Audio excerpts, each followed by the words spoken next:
I'll begin by pointing out what this vid gets right. First, it's a good point that Satan isn't some ugly down-and-out character with a face that would curdle milk, or that he looks like some red-skinned guy with horns and a tail. That's just a cartoon version. Second, it's also a great point that Satan isn't an equal to God. Third, it's correct that Satan does not now reside in hell. Those are some popular misconceptions, and they deserve to be debunked. But let's talk about what Fairley gets wrong, and this won't be pretty. The most obvious trip-up to using these two texts to describe Satan is that the identification of the figures in Isaiah and Ezekiel was first made in the 3rd and 4th century AD by early Christian writers, not by Jews of the Old Testament or New Testament era. Now, of course, this doesn't automatically mean it's wrong, but it does place a greater burden of proof on those who say Satan is in mind here. The passage in Ezekiel is more detailed and is most often used to support the Isaiah passage's interpretation, so dealing with Ezekiel will address the matter sufficiently. Let's run through Ezekiel a bit at a time, and we'll do it from the perspective of anyone who sees all of Ezekiel 28 as referring to Satan, as well as addressing any points unique to Fairley's vid. This portion by itself is not determinative. Ancient kings were regarded as the repositories of wisdom, so that's no reason to identify the person in this passage as anyone but the king of Tyre. What about beauty? Well, the king of Tyre possessed significant honor as the leader of one of the wealthiest nations in the ancient world, so you can be pretty sure he decked himself out appropriately, which means there's no reason to put Satan into this part either.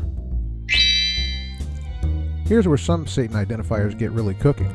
Generally, they say that since the literal king of Tyre could not have been in the Garden of Eden, this must be alluding to someone who was really there. Well, no. The factor which tells the story is creative Jewish use of the prior scriptures. Eden for Ezekiel is a type of the wealthy city of Tyre, a sort of virtual paradise for its residents, and for the king of Tyre especially. In other words, the point is that the luxurious city of Tyre is like Eden in terms of being a comfortable paradise. What about the stones? It could be one of two things, either a representation of Tyre's wealth, or else an allusion to the king of Tyre also being a priest as part of his office. This one is perhaps the passage that makes the strongest case for an equation with Satan. But the reference to the ruler as a cherub no more means an actual cherub is in view than it means a dragon or a giant tree is actually in view in the next chapters about Pharaoh. This point is made even stronger by the fact that cherubs were a key symbol of Phoenician iconography. In other words, describing the king of Tyre as a cherub would be sort of like describing Teddy Roosevelt as a bull moose. Then we have the references to a holy mountain and stones of fire. Those represent a puzzle with any interpretation we offer. Those who suggest Satan is in view here are compelled to suggest a vivid anthropomorphism, because obviously a spirit being is not walking on an actual mountain or among actual stones. On the other hand, if this is the literal king of Tyre, then this could be another sort of allusion to an Edenic paradise, only from a version of the story the residents of Tyre would be familiar with. The fiery stones, for example, would relate to a story in the Gilgamesh epic of a garden in which fruit and leaves took the form of jewels, which would be an appropriate image of Eden to use when addressing a pagan king. This repeats prior images and suggests nothing new, but it is a point where Fairley tries a little too hard to strain Satan out of the account. Of course, if this does refer to trade or merchandise, then we have a perfect match for the king of Tyre, which was one of the leading trade cities in the ancient world. In Fairley's view, however, the word we translate here as merchandise or trading is mistranslated. Rather, he says, it means to go up and down as an agitator, or to slander. Now, I don't think Fairley actually knows Hebrew. I don't either, but there are a lot of scholars who do. And here are the facts. First of all, this Hebrew word is used just 4 times in the Old Testament, all 4 in Ezekiel. 2 of those uses make it quite clear that the word has to do with commercial traffic, not agitation or slander. In addition, a related verb refers several times to what are obviously commercial merchants. So where does Fairley get the idea that it means campaigning? I don't know for sure, but I found this claim repeated in an online article by Ministry Magazine, which in turn referenced this article. That article in turn refers readers to yet another article, where the author tells us that while studying, he came to a startling and exciting discovery that the verb related to the word in Ezekiel means to go about, while the noun derivative means slanderer or talebearer. Well, that's all true, but it's nothing but circular reasoning.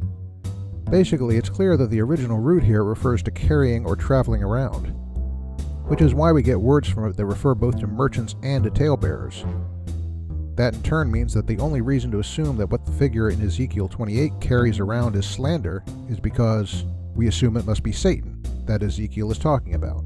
And that won't work, both because of the contrary meaning to two other clear uses of the same word by Ezekiel, as well as the frequent references to material trade in the prior chapter.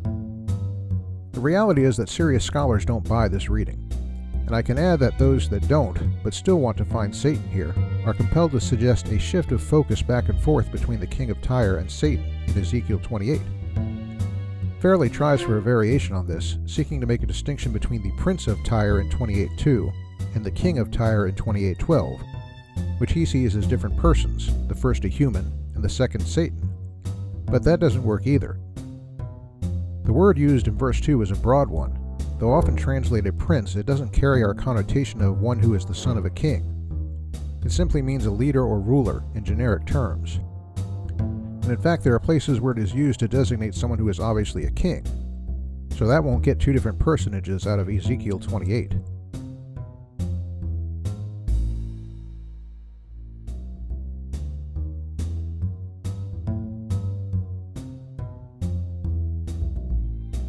There's little new here either. There is little chance that a spirit being will be brought to literal ashes, or will be seen by people. A king, of course, won't likely be made literally ashes either. This is just normal trash talk of the sort used in the ancient Near East when kings went to war. So here's the bottom line. Finding Satan in Isaiah 14 and Ezekiel 28 is an exercise in midrashic typology. But in terms of actual justification from the intent of the text, there's little that can be found. So while it may well be that Satan fell because of pride, Isaiah 14 isn't a reason to think so.